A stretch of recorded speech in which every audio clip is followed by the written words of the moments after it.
Karena banyak orang bilang, gue ikut industri asuransi tapi nggak ngelakuin apa-apa gitu. Ya tadi Sandi bilang, bisnisnya nggak dijalanin gitu. Yang terpenting sebenarnya kalau menurut gue adalah prosesnya, proses self discovery, proses lebih mengenal diri sendiri. Kalau di kantor, ini sebenarnya teorinya John C. Maxwell, level 5 leadership, kalau pernah denger ya. Jadi orang tuh diikutin karena lu punya posisi, itu as boss gitu. Sandi Kuli, Kupas Leader Asuransi. Oke, let's go. Oke, gimana tadi? Oke, jadi kita buat sesi ini nih sengaja gitu ya, powered by People Shift, karena kan kita banyak ngomongin leadership ya. Dan salah satu profesi yang menurut gue banyak banget ilmu leadershipnya itu adalah leader di industri asuransi. Setuju. Makanya kita nih bikin sesi dedicated buat mengkupas gitu ya experience leader asuransi dalam nge-lead timnya. Dan gue yakin ilmu ini sangat applicable buat semua teman-teman yang pengen belajar leadership. Karena nih fakta buat teman-teman, nge-lead di asuransi itu agak beda gitu ya. Kita nge-leadnya partner, bukan sekedar karyawan, di mana gue bisa bilang skill leadership itu jauh lebih tinggi dan kompleks dibanding mungkin nge-lead pada umumnya. Yes. So nggak perlu lama lagi, mari kita coba kupas experience leader di asuransi. Yes, tapi mungkin sebelum itu kita kenalan dulu ya sama Boleh. siapa aja. Boleh. Jadi mungkin start dari gue dulu. Gue pengen dong ngasih format perkenalan. Boleh. Ini bercanda. Diva Mava. Enggak. Terlalu standar ya. Ya, bercanda aja nih. Kan biasanya kan kalau orang asuransi kan identik dengan flexing gitu ya. Enggak, bercanda. Iya. Nah, cuman gue pengen coba kita kenal itu nama, berapa tahun di asuransi. Kan kita semua orang asuransi ya, jadi kita konsultan SDM plus kita juga di insurance itu ya. Jadi dua-duanya. Nama, berapa tahun di asuransi, dan udah bisa beli apa. Nah. Jangan gitu dong, kan jadi kelihatan belum sukses aja. Buat bercandaan aja, gak apa-apa. Buat bercandaan aja. Oke. Yuk. Iya apa? Oke. Dari lu. Lu lah. Jangan jadi Sunda. Oh. Jangan jadi. Lu bisa beli apa? Udah, bro. Bisa beli apa? Hilang aja. Kredibilitas. Ya udah, berapa tahun? Berapa tahun? Ini asuransi, oke? Oke. Ya, gue udah asuransi. Oke, sip. Ini gue tuh kebayang tuh kayak kita mau buat bercandaan gitu, cuman udah nggak usah apa-apa. Atau mungkin Ini gue soal nggak briefing ya, jadi mungkin apa? Jadi buat aja berapa tahun ya? ya udah. Nama gue Ibnu.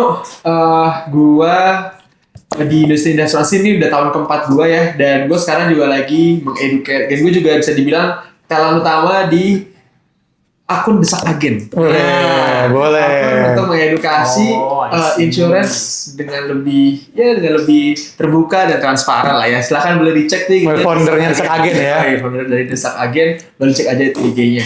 Oke, nama gue Sandi, gue juga udah 4 tahunan di asuransi. Ya secara tim sudah lumayan cukup besar. Ya kita sharing lantar gimana experience bangun tim yang cukup besar di insurance. Oke. Ya, kalau gue valid, gue udah 4 tahun di industri asuransi.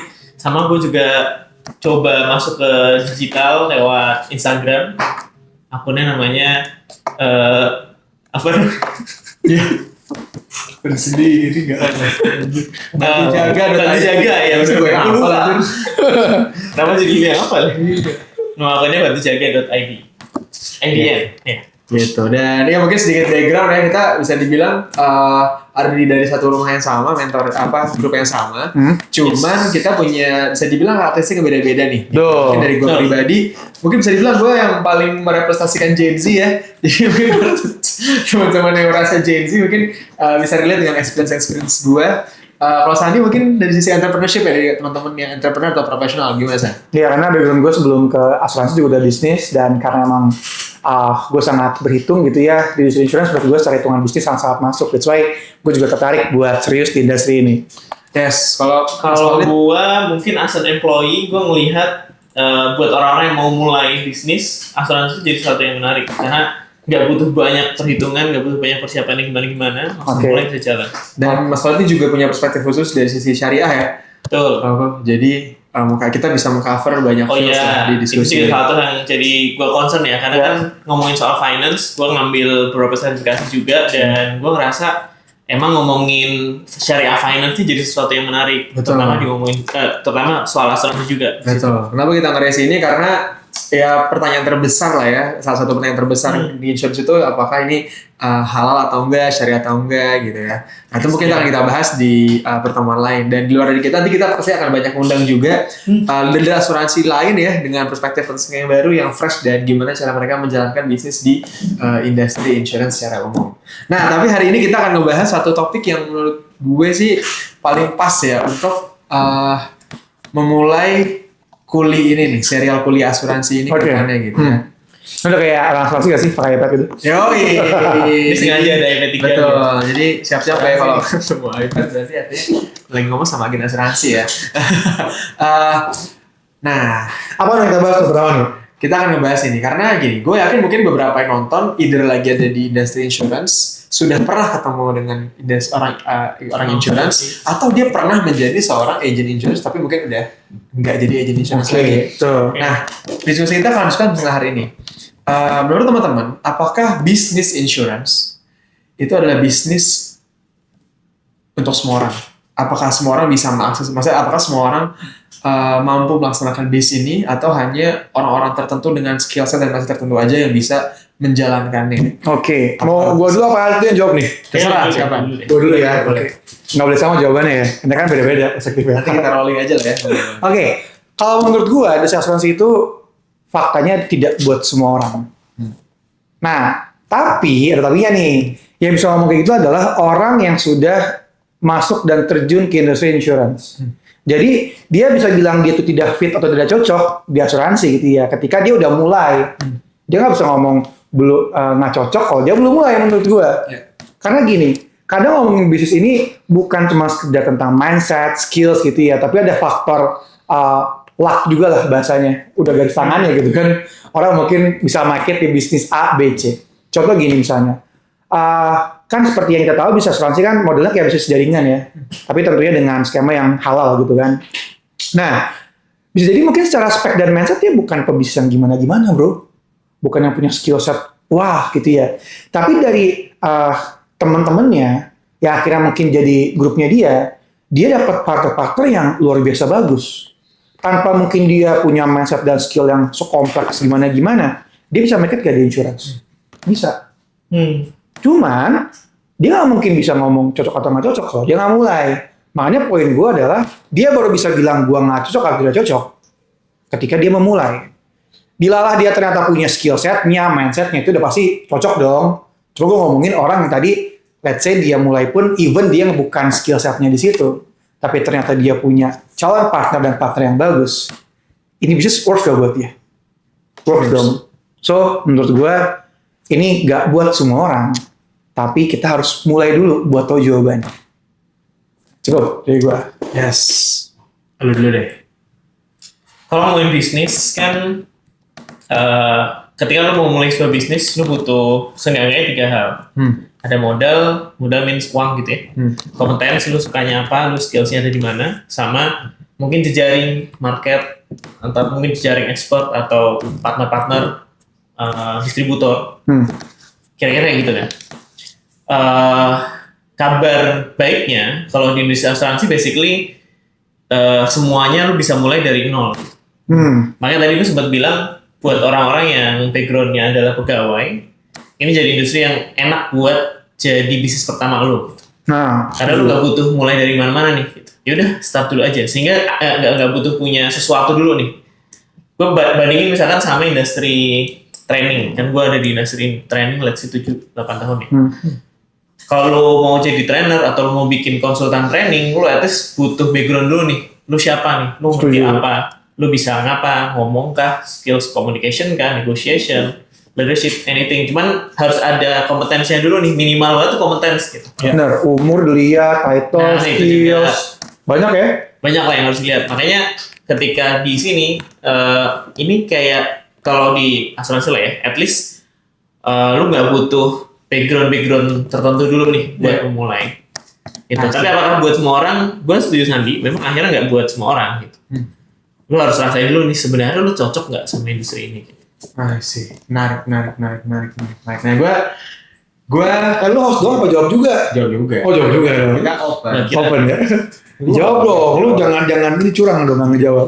Nah, menurut gue bisnisnya apakah buat semua orang? Kalau secara akses, menurut gue buat semua orang. Akses ya. Jadi semua orang bisa mendaftar selama dia punya KTP ya. Jadi Sesuai KTP. Sesuai KTP. Itu Dokter gitu. itu ada jurus kita ya. Nah cuman sama juga sama teman-teman. In the end of the day akan sangat terfilter nih orang-orang yang bisa dibilang dia mampu menjalankan business insurance karena memang ada beberapa skill set, mindset dan ya hard skill dan soft skill yang harus dibentuk along the way dan sangat-sangat dibutuhkan gitu di industrinya. Tapi gue sebagai ini perspektif gue lagi-lagi sebagai Gen Z dan bisa dibilang anak muda lah ya, gue mau mewakili anak muda lah di sini. Menurut gue semua orang harus mencobai menjadi seorang agent insurance. Karena gue ingat banget ada salah satu leader juga di grup kita bilang kalau lu bisa jualan insurance, basically lu bisa jualan anything gitu. Nah, ada bener sih. Iya, karena bisa jadi ini satu hal di Indonesia ya terutama yang paling bisa dijual. Dan experience jualan sesuatu itu experience yang semua orang tuh harus ngelaluin.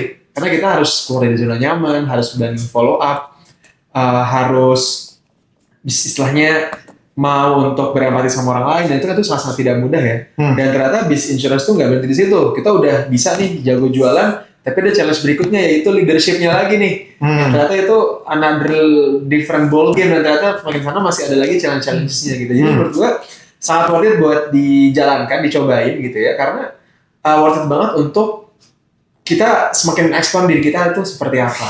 Gitu. Nah. Oke. Nah ini gantian dong, soalnya kan boleh. Gue nanya ya. Kan tadi gue udah nanya. Sekarang gue nanya. Mungkin kalau ngomongin mungkin kalau ngomongin asuransi gitu ya, kan identik dengan kayak financial freedom, duitnya banyak, which is true. Gue orang bisnis, gue selalu ngeliat dari segi hitung-hitungan gitu ya. Nah cuman, gue bisa bilang ini bisnis nggak gampang juga. Jadi kalau misalnya dia bilang bisnis gampang, sebenarnya ya mungkin gue nggak tahu ya, apakah dia bohong atau gimana, gue nggak paham. Tapi worth it lah buat diperjuangkan secara umum, menurut gue. Cuma kan worth it-nya beda-beda kan. Nah yang pengen gue tanya ke kalian adalah, walaupun ini bukan solusi yang gampang, tapi kenapa kalian sampai hari ini masih ada di asuransi? Oh, itu pertanyaan bagus banget. Padahal, ya beda lagi ya. Kita tahu lah banyak orang-orang di asuransi tutup kaki hilang gitu kan. Betul. Nah, dia malah bikin black industrinya ya. Benar. Padahal ya sebenarnya kan there's nothing wrong with the products. Gitu. Nah, boleh gak ada yang jawab nih? Boleh.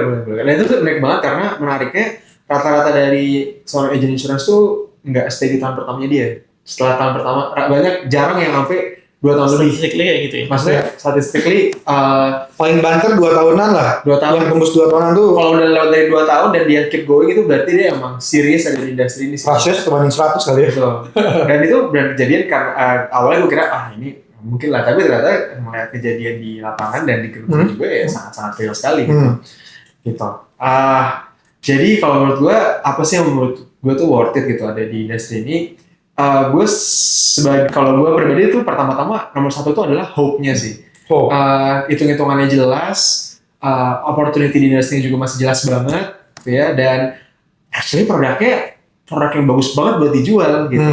Cuman di saat ini gue masih bisa berpikir gitu, masih bisa punya harapan bahwa once gue lah pribadi ya, udah ngeklik tahu cara yang menggarap market di Indonesia, market spesifik di Indonesia, ketemu traffic yang tepat dan ketemu metode yang tepat untuk marketnya, bisnisnya akan banjir sooner or later. Gitu. Dan spoilernya gue sekarang masih di tahap mencari ya, bukan mencari, menggali lagi gitu. Dan tapi harapan itu akan selalu ada di gue gitu. Makanya gue ingat banget itu ditanya sama temen gue yang gue prospek dia segala macam, ditanya balik lu mau sampai kapan di industri insurance, apa yang bikin lu berhenti gitu kan? Menurut gue jawabannya sih 2 ya. Satunya mati. 1. Nah, Yang kedua, kalau ada fatwa MUI yang bilang gak ada asuransi syariah, nah itu mungkin gue bisa mundur tuh. Keren. Gitu. Soalnya sebuah prinsip ya bro. Karena gue merasa ya kalau gue quit di bisnis yang sebenarnya secara proses simple tapi gak easy ya. Gue akan quit di banyak hal gitu. Ya. Gitu. Jadi totally agree. Kalau gue itu sih di luar itu ada customer servicing yang gue cukup happy. Tapi yang bikin gue selalu nggak mau menyerah sih kayak gue nggak mau jadi orang yang quit aja dan di industri yang masih sangat menjanjikan seperti itu. Ya. Menarik. Oke, sekarang gue nanya Lid, apa Lid? 4 tahun di sini dan Kan gue juga orang yang proper sekalian berdua ya. Maksud gue it's not easy man. Ya cuman kalian terus bareng-bareng gitu ya ada di sini. Ya gue yakin lo punya point of view juga lah. Perspektif gimana.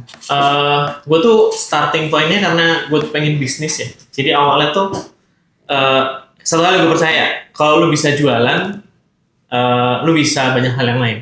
Dan kalau lu pengen jadi bisnismen yang gede, ya lu harus jualan dulu. Benar, setuju. Iya kan, pada akhirnya kan gitu. Nah, terus kan pertanyaan jualan apa gitu kan. Dan menurut gue ini exercise paling sederhana yang bisa kita mulai segera itu jualan asuransi sebenarnya. Oke. Nah, sama yang kedua, sepaham gue yang namanya sales jualan tuh number game aja sebenarnya. Berapa yang lu datengin, berapa yang akhirnya pikir-pikir, berapa yang akhirnya beli gitu kan. Nah, gue masih penasaran nih gimana sih akhirnya gue bisa gain the number yang gue ngerasa oh ini gue confident nih bisa segini. Dari number itu akhirnya bisa jadi sales dan akhirnya jadi keuntungan gitu. Jadi numbernya tuh clear gitu. Ini sekitar sini selesai. Nah, gue penasaran nih gimana sih caranya akhirnya gue bisa nge-unlock number gue tuh berapa sih sebenarnya. Oke. Sampai akhirnya bisa jadi certain point. Nih gue di titik ini gue ngerasa gue udah tahu nih polanya. Oke. Jadi kalau gue simpulin kalau hal itu satu emang dari segi lu ngerasa skill sales ini penting buat everything skills yang lain ya dalam konteks bisnis juga apalagi gitu ya. Cuma yang kedua memang ya lu masih penasaran gitu ya. Ini gimana nih unlock potensi maksimal di industrinya gitu kan. Iya. Dan cuma masih ngulik sampai sekarang juga gitu ya, masih berproses gitu kan. Betul. Karena biasanya kalau kita ngeliat bisnis kan kita akan melihat dari opportunity. Nah ini sejauh mana sih cake-nya tuh kuenya tuh sebesar apa, mana yang bisa kita ambil kan gitu. Nah yang jelas yang part ini udah clear gitu. Oke. Kuenya tuh sebesar banget gitu. Apalagi kalau ngomongin soal asuransi syariah secara khusus ya. Asuransi yang memang sesuai syariah tuh emang masih kecil banget nih digarap. Jadi kayak ini menarik nih kalau misalnya bisa di-unlock gitu. Oke, menarik. Gue dijawab sekarang ya. Kita lu siapin pertanyaan ya? Boleh. Kalau misalnya ada leadership gitu ya, kita kan ngomong leadership nih ya. Kan trainer kita dia ini, trainer leadership kita. Oke. Kalau gue sih gini, kenapa akhirnya gue masih berjuang di industri ini ya, dan tentunya gak gampang, banyak fase naik turun gitu. Dan karena gue orangnya sangat, ya tadi ya, strategic bisnis, setiap gue lagi turun pun juga gue gak jarang kok bandingin sama bisnis lain gitu kan. Tapi selalu pada akhirnya gue ngerasa tidak ada alasan buat gue tidak running di bisnis gitu. Nah pertanyaannya kenapa? Duit udah pasti Pak. Maksud gue itu udah satu yang semua orang juga paham. Tapi bosan kali ya kalau ngomongin orang asuransi dari segi duit mulu, flexing. Yang terpenting sebenarnya kalau menurut gue adalah prosesnya. Proses self-discovery. Proses lebih mengenal diri sendiri. Lebih revealing gitu ya. Sebenarnya kita tuh kayak gimana sih orangnya. Dan akhirnya juga kita belajar leadership secara utuh gitu kan. Karena kalau kita mau belajar, mau punya income yang besar, grup yang besar, sebenarnya kan yang di enhance itu adalah skill leadership-nya, bukan skill sales-nya aja gitu kan. Nah, gue merasa 4 tahun di sini, di setiap tahunnya gue suka ketemu challenge baru. Nah, tiap tahunnya akhirnya belajar tuh buat improve lagi. Dan gue yakin ya, gue sangat percaya rezeki itu menyesuaikan dengan kapasitasnya. Ketika kita dapat challenge, kita sedang di challenge buat naik level, buat besar kapasitasnya, dan gue selalu mendapatkan itu di tiap tahun gue di asuransi. Makanya gue sangat percaya di sini secara rezeki dan juga skills gue bisa meningkat banget. Gampang nggak? Tentunya enggak. Tiap tahun ada aja challenge-nya. Nah, itu kurang lebih kenapa gue masih stay di sini. I see. Keywordnya adalah self discovery ya. Dan tadi ada quotes yang gue suka banget dan itu ternyata sangat real ya. Yaitu rezeki itu akan diberikan sesuai dengan kapasitasnya. Benar. Jadi kalau misalnya kita, berarti kalau bahasa Islamnya gitu ya, Jadi Ustaz bukan Genza. Iya, kenapa ambil personalnya dia sih jadi. Itu jadi real banget sih kalau misalnya kita emang istilahnya kayak terkini gitu ya. Gua di tahun lalu tuh dikasih kesempatan untuk ngurusin klaim yang paling susah yang pernah gue urus di hidup gue gitu. Tapi ketika itu udah selesai lewat gitu ya, tahun ini gue ngurusin beberapa klaim administrasi lain tuh kayak gampang aja gitu. Setuju. Ya, berarti emang dikasih suatu kapasitas dulu nih yang akhirnya harus dilatih sampai rezekinya nanti one day akan turun gitu. Setuju. Macam-macam klaim ya. Ngurusin klien misalkan pitching gitu. Tim. Kita pasti tiap tahun akan mendapatkan challenge baru gitu loh. Betul. Dan balik lagi ya, kalau mungkin di bisnis di luar sana, challenge, lu ada challenge, lu gagal, lu bisa bangkrut Pak. Di sini jelek-jeleknya, ya lu gak akan bangkrut gitu. Betul. Kalau masih ada gitu kan. Betul, dan itu satu hal yang Privilege yang mungkin gue juga sudah merasakan juga ya. Iya, cuma hati-hati ya, itu jadi kayak pedang bermata dua juga, jadi zona nyaman kan ujung-ujungnya. Nah, emang itu menarik lah, maksud gue ya kenapa akhirnya kita semua masih curious buat terus mendevelop diri di industri ini ya. Yes. Dan sebelum sebenarnya. Tapi sebenarnya basically gini, dikit ya, karena ngomongin mengenai self discovery. Orang assume 4 years di industri itu harusnya you already have big house, you have a BMW. Secara proyeksi ya, harusnya orang mikirnya gitu. Tapi kan kalau misalnya kita nah ini pendapat lo ya, karena gue orang masih belajar juga. Kalau gue ngeliat orang bisnis luar sana, basically 4 tahun pertama di bisnisnya itu ya masih di fase discovery dan perkembangan juga gitu. Jadi sering kali bila gue ngeliatnya banyak orang nge-divine setahun 2 tahun nggak achieve apa yang dimau tuh langsung bilang bahwa gagal. This business doesn't work for him gitu. Yes, agree. Dan Om Bob pernah bilang ya, Bob Sadino, bisnis terbaik adalah bisnis yang dijalanin bro. Nah problemnya kalau kita quit, kita ngalahin bisnisnya.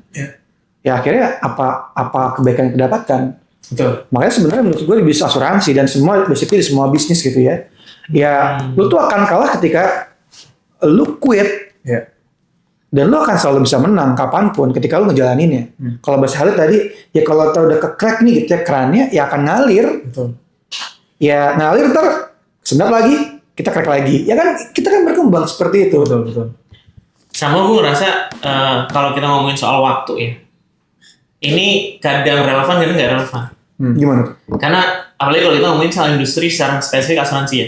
Karena banyak orang bilang, oh gue ikut industri asuransi tapi nggak ngelakuin apa-apa gitu. Ya tadi Sandi bilang, bisnisnya nggak dijalanin gitu. Jadi nggak ketemu orang, nggak nyari prospek. Sehingga akhirnya lu mau bilang 4 tahun, 5 tahun, 7 tahun, kalau ternyata emang itu nggak dijalanin, akhirnya omong kosong juga sebenarnya. Kuncinya di jalannya itu ya. Benar. Menurut aku akhirnya time frame itu jadi matters kalau memang akhirnya kita ada sesuatu yang kita improve day by day gitu. Benar sih. Cuma tadi yang Ibnu bilang tuh bisa kejebak juga karena ya income-nya stabil gitu kan. Kadang ketika ada masalah bukannya kita coba solve, orang biasanya memilih buat diam atau healing, lari gitu kan. Itu kenyataannya gitu. Tapi kan yang modelan kayak gitu kita nggak sama asuransi dimanapun juga nggak akan bisa survive. Betul. Dan ini kan kita topiknya ngebahas mengenai ini kan, business insurance is not for everyone. Mungkin salah satu kenapa ada salah satu alasan kenapa menurut gue bisa jadi ini not for everyone, karena nggak semua orang mau overcome challenge ini, karena bisnis itu ngasih kita ujian di dua hal.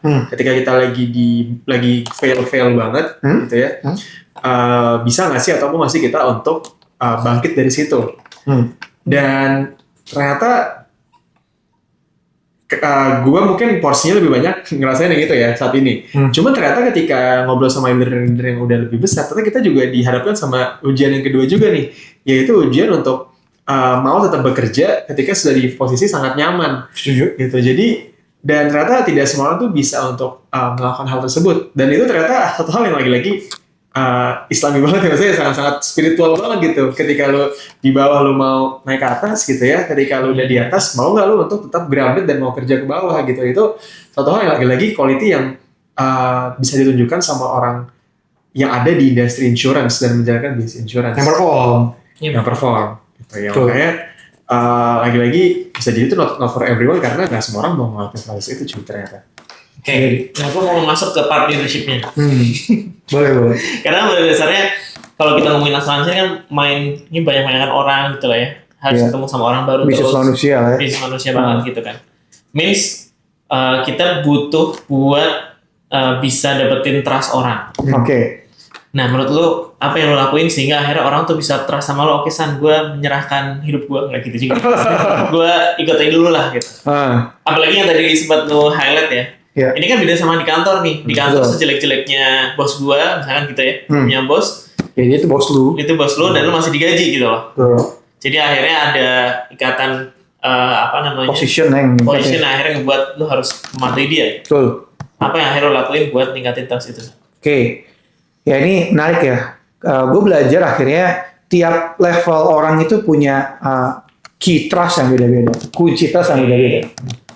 Ya anggaplah gue bagi dalam 3 level lah, misalnya early, middle, sama high gitu kan.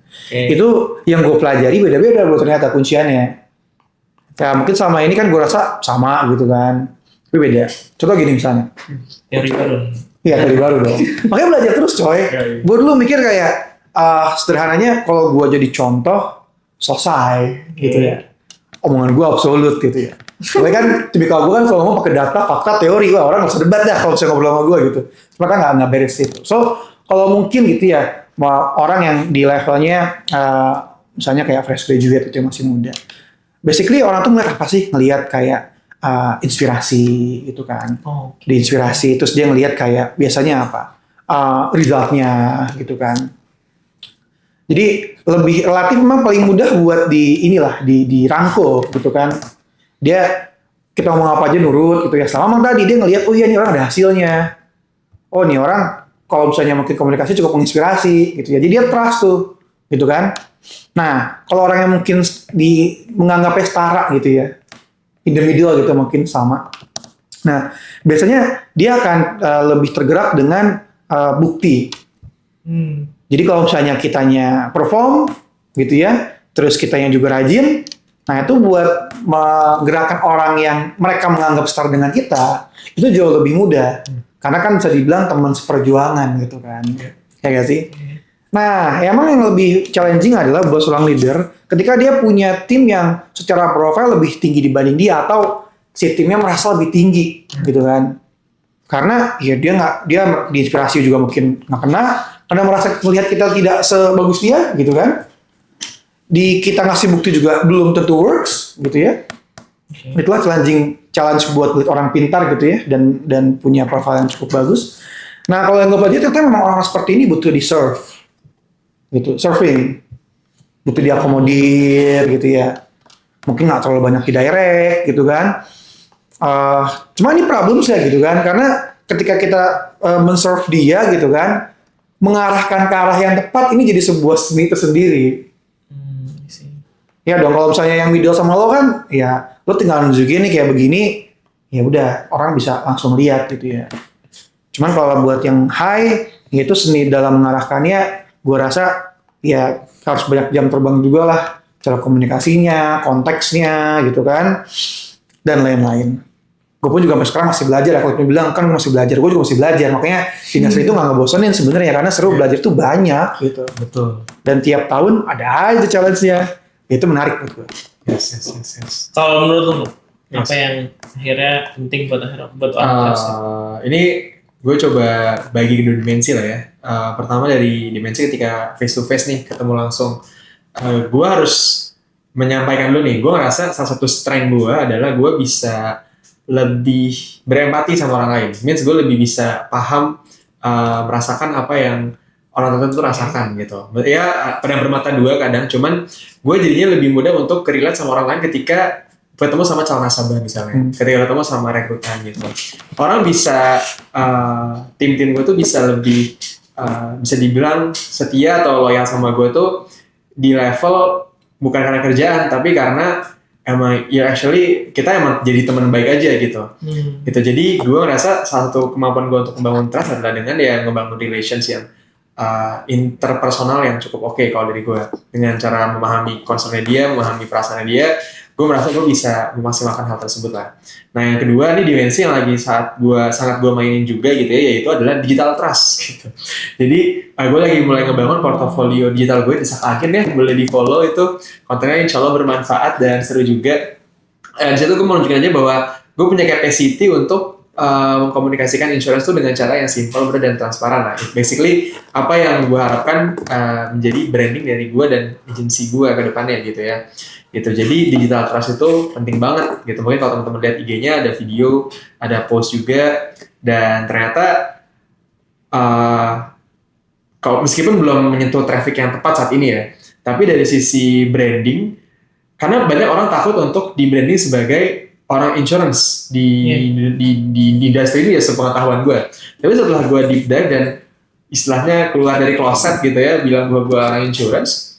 There's nothing wrong with that. Nggak ada yang salah sama sekali gitu ya. Ujung-ujungnya teman-temanku masih nemenin gue gitu, bahkan banyak yang nanyain tentang asuransi gitu dan segala macam gitu kan. Nasabah yang tadinya udah lapse banyak jadi yang mau balik lagi tuh, ada beberapa gitu ya. Jadi ya it's all about you being a good person aja, bukan profesi agent insurance itu hal yang buruk, tapi maybe ya lu ada satu personality yang buruk yang saat ini masih perlu di fix. Tapi ketika lu emang genuinely a good person dan punya tujuan yang baik, lu jadi agent insurance, lu jadi agent insurance yang baik, ternyata dilihat sama orang, itu yang gue rasain. Ini gue nyambung sedikit ya mungkin ya. Kayak emang menurut gue otoritas itu penting dalam banyak hal. Bagi ngomongin leadership gitu kan. Salah juga gue pelajarin gitu ya. Beberapa waktu lalu mungkin ada yang sempat mengkritik gue terkait cara gue coaching gitu kan. Iya sebenarnya kan masalah benar salah ini di ilmu manusia sangat relatif gitu ya. Tapi once lu punya authority, gue rasa subjektivitasnya jadi menurun bro. Misalkan nih, gue jadi terinspirasi tuh, dari situ gue dapat sebuah challenge baru buat hidup gue. Seperti gue perlu ngambil sertifikat coach, gitu kan. Sehingga dalam coaching gitu kan. Sehingga akhirnya ketika gue coaching orang gitu ya maksud gue, gue paham mungkin karena bis manusia kadang benar salah itu relatif gitu kan. Tapi kita harus punya sebuah authority yang akhirnya membuat ini loh sebuah cara yang memang benar toh buat kebaikannya dia juga. Dalam konteks itu gue juga sepakat gitu ya, yang ngomongin masalah kita sebagai seorang agent, kalau kitanya emang orangnya baik, punya value, bagus, ya pasti di orang juga ngeliatnya bagus-bagus aja gitu kan. Berarti gitu. Ternyata nggak ada salahnya kalau misalnya kita nunjukin sebagai seorang agent insurance ya. Betul. I see. Gue sebenarnya tadi ngelihat ada, ini sebenarnya relate sama apa yang gue Udah telepon tuh namanya. Ya gue sering banget bahas ya kalau lagi leadership. Karena pada dasarnya ini kan, orang kan disebut pemimpin ketika lo ada orang yang ngikutin kan. Betul. Nah tinggal kenapa nih orang mau ngikutin lo? Setuju. Nah sebenarnya tadi banyak dimension.